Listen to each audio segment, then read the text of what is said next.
സംസ്ഥാനത്തെ എടിഎമ്മുകളിൽ വ്യാപക തട്ടിപ്പ്. ഹൈടെക് സാങ്കേതിക വിദ്യയുടെ സഹായത്തോടെ ഇലക്ട്രോണിക് ഉപകരണം ഘടിപ്പിച്ചാണ് പണം തട്ടിയത്. SBI, SBT, ഫെഡറൽ ബാങ്ക് എന്നീ എടിഎമ്മുകളിൽ നിന്ന് തട്ടിപ്പുകാർ പണം പിൻവലിച്ചു.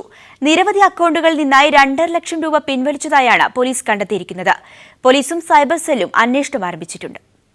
തിരുവനന്തപുരം നഗരത്തിലെ വിവിധ ATM കേന്ദ്രങ്ങളിലാണ് ഇലക്ട്രോണിക് ഉപകരണം ഘടിപ്പിച്ച പലരുടെയും അക്കൌണ്ടിൽ നിന്നായി ലക്ഷക്കണക്കിന് രൂപ തട്ടിയെടുത്തിരിക്കുന്നത്. തലസ്ഥാനത്തെ വെള്ളയമ്പലം ആൽത്തറ ജംഗ്ഷനിലെ SBIയുടെ ATM കൗണ്ടറിലും പേരൂർക്കട, വട്ടിയൂർക്കാവ് എന്നിവിടങ്ങളിലെ SBTയുടെ ATM കൗണ്ടറുകളിലും പോലീസ് നടത്തിയ പരിശോധനയിൽ ഇലക്ട്രോണിക് ക്യാമറ സംവിധാനം കണ്ടെത്തി.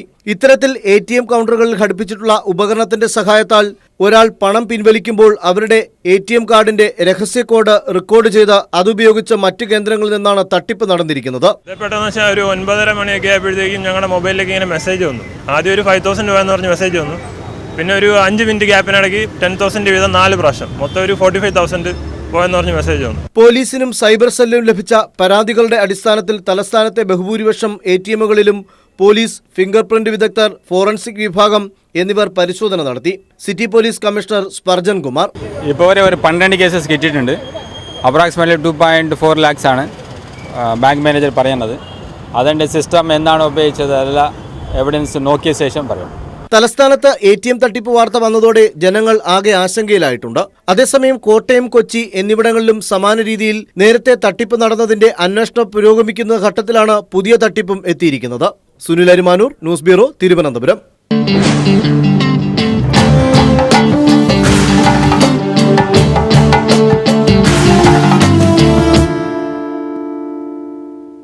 രാജ്യസഭ അംഗീകരിച്ച GST ഭരണഘടനാ ഭേദഗതി ബിൽ ലോക്സഭ പാസാക്കി. കോൺഗ്രസും ഇടതുപക്ഷ പാർട്ടികളും ഭരണഘടനാ ഭേദഗതിയെ പിന്താങ്ങി. അണ്ണാ DMK അംഗങ്ങൾ ഇറങ്ങിപ്പോയി. NK പ്രേമചന്ദ്രൻ കൊണ്ടുവന്ന ഭേദഗതികൾ വോട്ടിനിട്ട് തള്ളിയാണ് ബിൽ ലോക്സഭ പാസാക്കിയത്. GST നികുതി തീവ്രവാദത്തിൽ നിന്നും രാജ്യത്തെ രക്ഷിക്കുമെന്ന് പ്രധാനമന്ത്രി നരേന്ദ്രമോദി പറഞ്ഞു.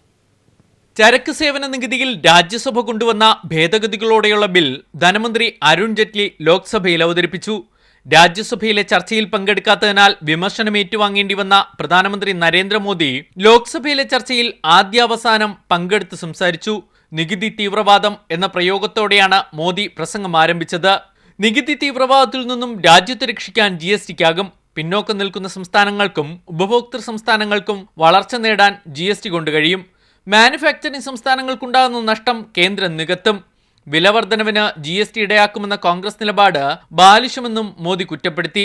ഉപഭോക്താവാണ് രാജാവ് എന്ന സന്ദേശമാണ് ചരക്ക് സേവന നികുതി ബിൽ നൽകുന്നത്.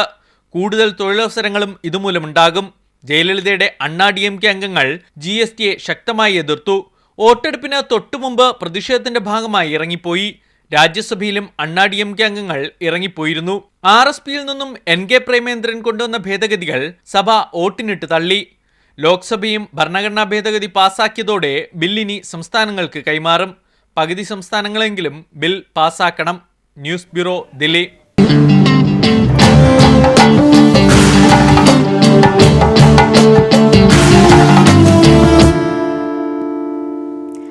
ആയിരക്കണക്കിന് വർഷങ്ങൾക്ക് മുൻപ് അപ്രത്യക്ഷമായെന്ന് കരുതപ്പെടുന്ന സരസ്വതി നദിയെ പുനരുജ്ജീവിപ്പിക്കാനുള്ള ശ്രമങ്ങളുമായി ഹരിയാന സർക്കാർ.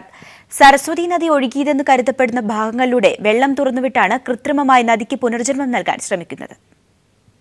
സരസ്വതി നദി വർഷങ്ങൾക്കു മുൻപ് നദീതട സംസ്കാരകാലത്ത് ജലസമൃദ്ധമായിരുന്നുവെന്നാണ് കരുതപ്പെടുന്നത്. ഏകദേശം 4000 വർഷങ്ങൾക്ക് മുൻപുണ്ടായ അതിശക്തമായ ഭൂചലനങ്ങൾ മൂലം സരസ്വതി അടുത്തുള്ള യമുന നദിയിൽ ചേരുകയോ അല്ലെങ്കിൽ താർ മരുഭൂമിയിൽ അപ്രത്യക്ഷമാവുകയോ ചെയ്തുവെന്നാണ് നിഗമനം. യമുന നഗറിൽ നിന്നും 40 കിലോമീറ്റർ ദൂരെ കുരുക്ഷേത്ര വരെയുള്ള ഭാഗത്ത് വെള്ളമൊഴുകുമെന്നാണ് പദ്ധതി കൊണ്ട് പ്രതീക്ഷിക്കുന്നത്. നദി ഒഴുകിയെന്ന് കരുതപ്പെടുന്ന ഭാഗങ്ങളിൽ വെള്ളം നിറച്ച് നദിക്ക് പുനർജീവൻ സൃഷ്ടിക്കുകയെന്നത് ഹരിയാന സർക്കാർ പ്രഖ്യാപിച്ച പദ്ധതികളിലൊന്നാണ്. കഴിഞ്ഞ ജൂലൈ 30-ന് സരസ്വതി ഹെറിറ്റേജ് ഡെവലപ്മെന്റ് ബോർഡ് പദ്ധതിയുടെ പരീക്ഷണം നടത്തിയിരുന്നു. പദ്ധതിയുടെ ആദ്യഘട്ടമെന്ന നിലയിലാണ് 100 ക്യൂസെക്സ് വെള്ളം തുറന്നുവിട്ടത്. സരസ്വതി നദിയിൽ സ്ഥിരമായ ജലസാന്നിധ്യം ഉറപ്പുവരുത്തുന്നതിന് 3 ഡാമുകൾ പണിയാനും ഹരിയാന സർക്കാരിന് പദ്ധതിയുണ്ട്. യമുന നഗറിലെ സരസ്വതി നദി ഒഴുകിയെന്ന് കരുതപ്പെടുന്ന പ്രദേശത്ത് കുഴിക്കുന്നതിനിടെ വെള്ളം കണ്ടെത്തിയതാണ് ഈ പദ്ധതിക്ക് പ്രചോദനമായത്. സരസ്വതി നദി ഭൂമിക്ക് മുകളിലൂടെയാണ് ഒഴുകുന്നതെന്ന് ഒരിക്കലും പറഞ്ഞിട്ടില്ലെന്ന് നേരത്തെ ഹരിയാന മുഖ്യമന്ത്രി മനോഹർ ലാൽ ഖട്ടാൽ പറഞ്ഞിരുന്നു. സരസ്വതി നദിയുടെ അടിയൊഴുക്കുകൾ ഇപ്പോഴും സജീവമാണെന്നാണ് കരുതുന്നത്. എന്നാൽ എത്രത്തോളം ഭൂമിക്കടിയിലാണ് ഈ ഒഴുക്കുകളെന്ന് ഉറപ്പിക്കാനാവില്ല. എന്നാൽ സർക്കാരിന്റെ പക്കലുള്ള റവന്യൂ രേഖകൾ പ്രകാരം 150 കിലോമീറ്ററോളം നീളത്തിലുള്ള പ്രദേശം സരസ്വതി നദി ഒഴുകിയെന്നാണ് കരുതപ്പെടുന്നത്. News desk.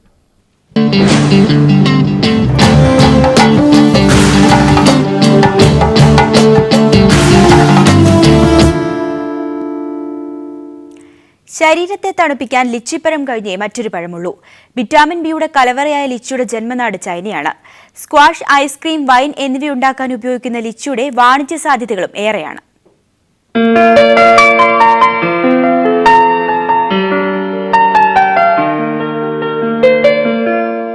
ഇന്ത്യയിൽ ബീഹാർ, ഉത്തർപ്രദേശ്, പശ്ചിമ ബംഗാൾ എന്നീ സംസ്ഥാനങ്ങളിൽ ലിച്ചി വിപുലമായി കൃഷി ചെയ്യുന്നുണ്ട്. എന്നാൽ കേരളത്തിൽ ഹൈറേഞ്ചിലെ കാലാവസ്ഥയിൽ മാത്രമാണ് കൃഷി ചെയ്യുന്നത്. ബീഹാറിലെ മുസാഫിപ്പൂർ ഗുണമേന്മയേറിയ ലിച്ചിപ്പഴത്തിന് പ്രസിദ്ധമാണ്. ലിച്ചിപ്പഴത്തിൽ പഞ്ചസാര, മാംസ്യം, കൊഴുപ്പ്, ധാതുലവണങ്ങൾ, വൈറ്റമിൻ സി, വൈറ്റമിൻ ബി എന്നീ പോഷക ഘടകങ്ങൾ അടങ്ങിയിട്ടുണ്ട്. കായുടെ വലിപ്പം, ആകൃതി, നിറം, മണം എന്നിവ അടിസ്ഥാനത്തിലുള്ള വിവിധ ഇനങ്ങൾ നിലവിൽ കൃഷി ചെയ്യുന്നുണ്ട്. പർബി, റോഡ് സെറൻസ്, മുസാഫിർപൂർ, ബോംബെ, റോസൻഡറ്റ് മുതലായവയാണ് ലിച്ചിയിലെ പ്രധാന ഇനങ്ങൾ.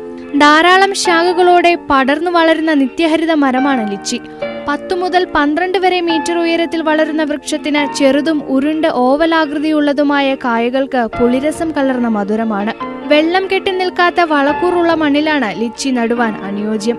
2 തൈകൾ തമ്മിൽ 8 മീറ്ററെങ്കിലും അകലമുണ്ടാകണം. ലിച്ചി നടേണ്ടത് 1 മീറ്റർ സമചതുരവും ആഴമുള്ള കുഴിയിലുമാണ്. ക്രമമായ രീതിയിൽ വളപ്രയോഗവും ഇതിനാവശ്യമാണ്. വിത്തുപാകിയ ലിച്ചി 10 മുതൽ 12 വർഷത്തിനുള്ളിൽ പൂക്കും. എന്നാൽ പതിവച്ച തൈകൾ 4 വർഷത്തിനുള്ളിൽ പൂക്കും. കേരളത്തിൽ ആഗസ്റ്റ്, സെപ്റ്റംബർ മാസത്തിലാണ് ലിച്ചി പൂക്കുന്നത്. നവംബർ, ഡിസംബർ മാസങ്ങളിൽ കായ്കൾ പഴുക്കും. മരത്തിൽ തന്നെ കായ്കൾ പഴുക്കുന്നതാണ് നല്ലത്. ഒരു മരത്തിൽ നിന്നും 100 മുതൽ 150 വരെ കിലോഗ്രാം പഴങ്ങൾ ലഭിക്കും. News desk.